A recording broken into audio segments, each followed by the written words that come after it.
Hi and welcome to this screencast. This screencast is part of your blended day for Tuesday, April the 22nd. And today's topic will deal with information that can be found in Chapter 12, Section 4, as you can see here. And we will first talk about Japan during the Heian period. We looked at that a little bit in class on Friday, and the Heian period lasted roughly from 794 to about 1185. And as we talked about in class on Friday, one of the key problems that the Japanese emperors had was that they could never really get a good grasp on power.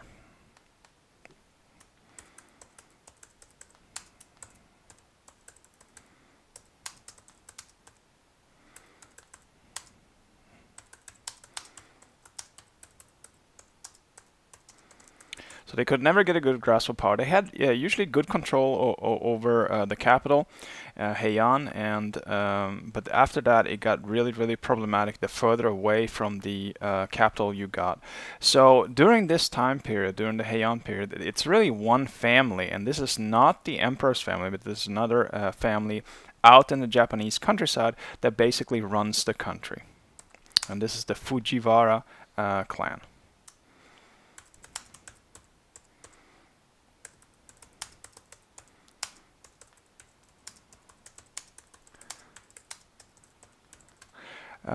So people from the Fujiwara clan pretty much ran the country during this time period. Again, the emperor is technically the guy in charge, but he really doesn't have as much power as the Fujiwara clan. The Fujiwara clan were a bunch of large landowners that really kind of ran the show during this time period. So this goes on for about 300 to 400 years here, and eventually in the late 1100s,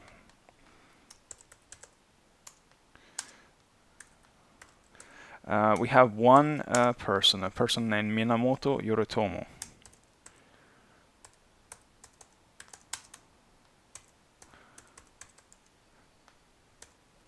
He was a large landowner.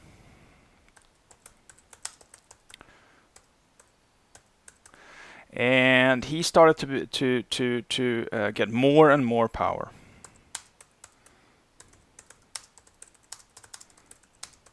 So he acquired more and more power, and he realized that in order for him to control all of Japan, he had to come up with some kind of new system here, because he realized that the fact that we have an emperor, that doesn't really work. We have all these large landowners that are trying to run the show, and really this does not work very well at all.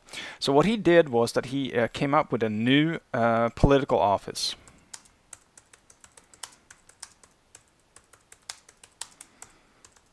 And that office is called the Shogun. And I have a picture here of Minamoto Yoritomo. This is him right here. And he became the first shogun. And the shogun is basically the commander-in-chief of all of the Japanese forces. So he's basically the leading general. So although we still have an emperor in charge, really the shogun, by virtue of having control of the armed forces, is the guy in charge, is the guy with all of the power. So this type of government is called a shogunate.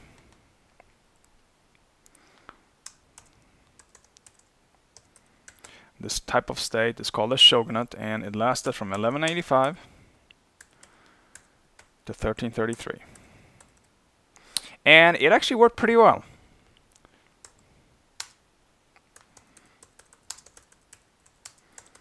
The emperor kind of was a figurehead and was most of the time happy with that. And the shoguns, Minamoto Yoritomo and the ones that came after him, pretty much ran the country in a pretty successful way. So we have more centralized power here.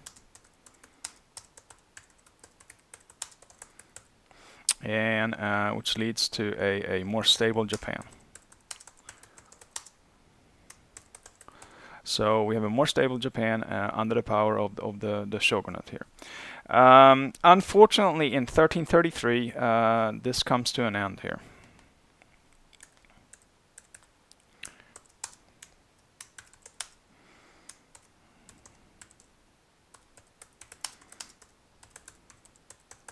The shogunate is overthrown by a collection of large landowners.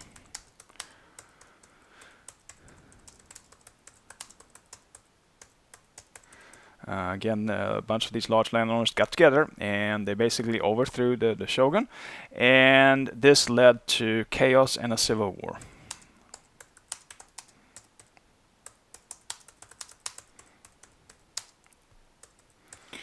So now we have a time period of about 130, 140 years of really bad, a really bad political situation in Japan, and it's not until 1477 that this mess gets straightened out.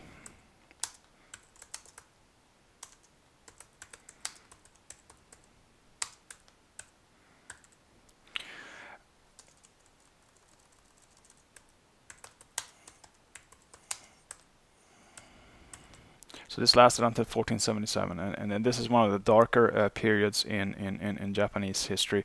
A lot of their major cities were completely destroyed in this civil war.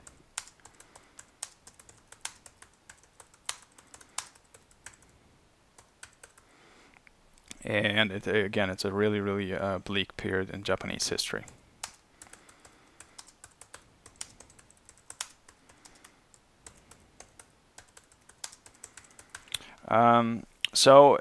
That's a quick look here at the political situation in Japan, and let us now turn really quickly to some of the social and cultural and religious aspects of Japanese society. The first thing that we need to note here is that the Japanese society was very structured.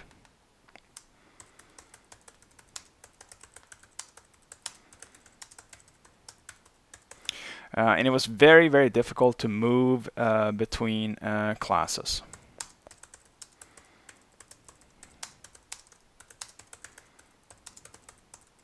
Which basically meant that if you were born as a peasant, you would in all likelihood stay a peasant. There was really very little opportunity to move between the classes, and the society was not as structured as the Indian society with the caste system, but it was pretty close. It was a very structured society.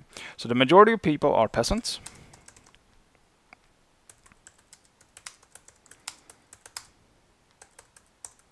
The majority of people were peasants. They farmed rice, and in general had a pretty difficult existence. They were pretty oppressed by these large landowners.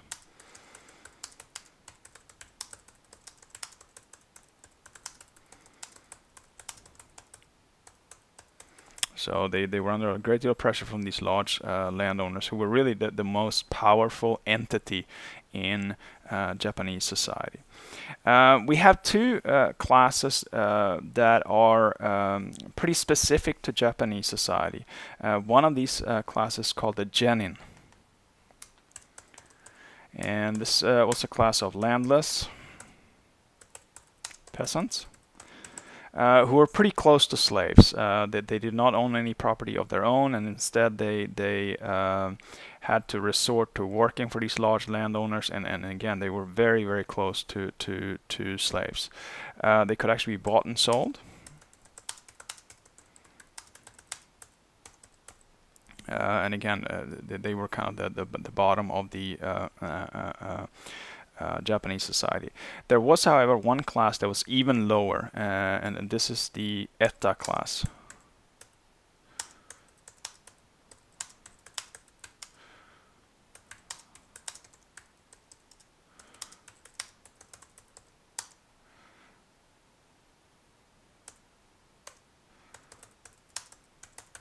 So we have the Etta at the all the way bottom at the bottom of the social class system, and the Etta were pretty much like the untouchables in India. They did all the jobs that nobody else wanted to do.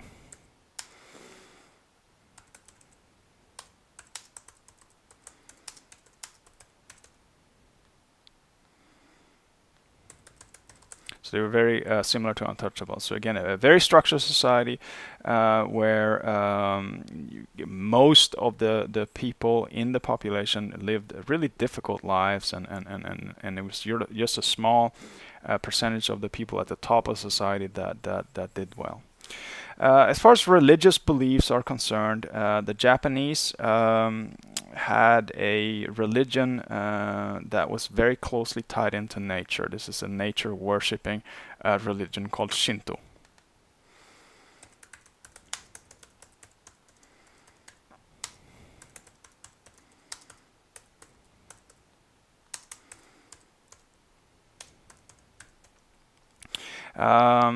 It had its own priesthood, it had its own temples. I have a picture of a temple right here. It's a typical Shinto temple.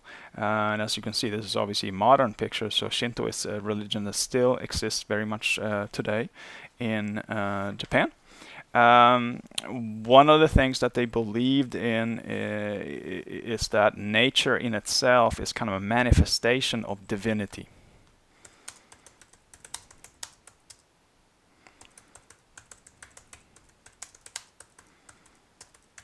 And by that I mean that these Japanese people, they believe that majestic things in nature, mountains, waterfalls, are serve as kind of a manifestation of the gods, and that they contain special powers. They're all said to contain something called kami.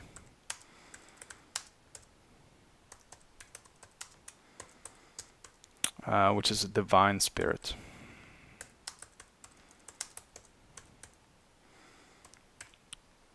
So again, a lot of mountains contain Shinto shrines and temples, a lot of waterfalls, a lot of, let's say, a beautiful forest will contain Shinto temples, because the Japanese believe that in those areas the spirits of the gods were the most present and the most powerful.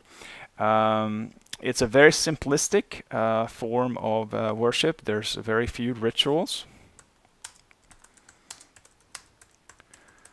Most of the time when you walk into a Shinto temple, what you do is you clap your hands to kind of awaken the spirits.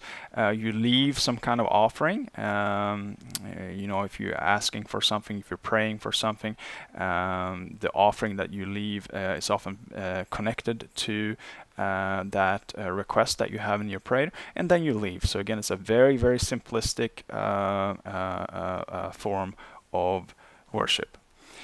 So that's the end of this screencast. As part of your blended day as well, you're going to take a quick quiz, and that will follow this screencast. I hope this made sense to you, and I will see you in class during the block day.